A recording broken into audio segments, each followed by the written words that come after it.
Assalamualaikum Ustadz. Ana mau nanya, Waalaikumsalam warahmatullahi wabarakatuh. Naam, tafadhali. eh, jika seorang suami mengatakan talak 3 dalam keadaan emosi, itu sah atau tidak?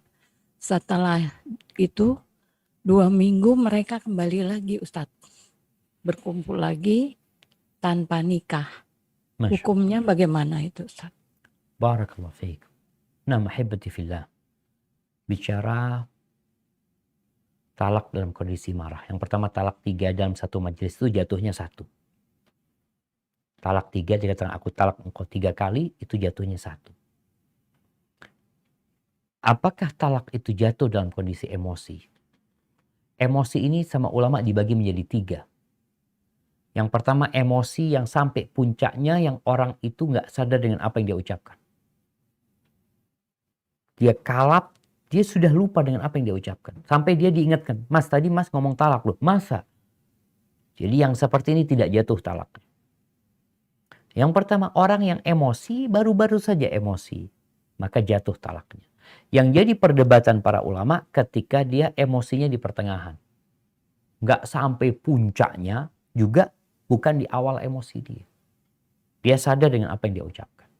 Jumhur ulama berpendapat jatuh talaknya. Karena kebanyakan orang itu mentalak karena marah. Talak itu jatuh. Maka kalau dikatakan talak itu jatuh, maka jatuh 1. Kalau kemudian dikatakan dia 2 minggu sudah rujuk, nggak ada masalah. Jadi rujuk kepada perempuan ini, ingat buat setiap wanita yang diceraikan oleh suaminya, talak pertama, talak kedua, Allah Azza wa Jalla mengatakan, ya ayyuhan nabiyyu idza talaqtumun nisa fatalliquhunna li'iddatinna wa ahsul iddah. Wattaqullaha rabbakum la tukhrijuhunna min buyutihinna wa la yakhrujun. Jadi ingat, perempuan ketika ditalak sama suaminya dengan talak yang talak raj'i, talak pertama atau talak kedua, itu nggak boleh keluar rumah. Dan nggak boleh diusir sama suaminya. Dia masih punya hak sandang pangan papan. Ada hak dia di rumah tersebut. Maka di sini boleh rujuk tanpa menikah karena memang dalam masa iddah.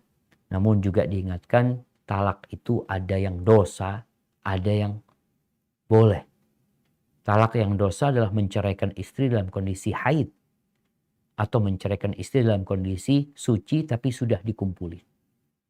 Maka adalah laki-laki ketika hendak menceraikan itu, ya jangan sampai talak itu menyebabkan setan dan iblis bergembira karena dia tidak mengikuti aturan yang telah ditetapkan dalam syariat ini. Hada wallahu a'lam bissawab. Jadi kalau itu talak yang pertama diucapkan 3 kali, berarti itu masih talak raj'i, talak yang masih boleh rujuk. Hada wallahu a'lam bissawab. Talak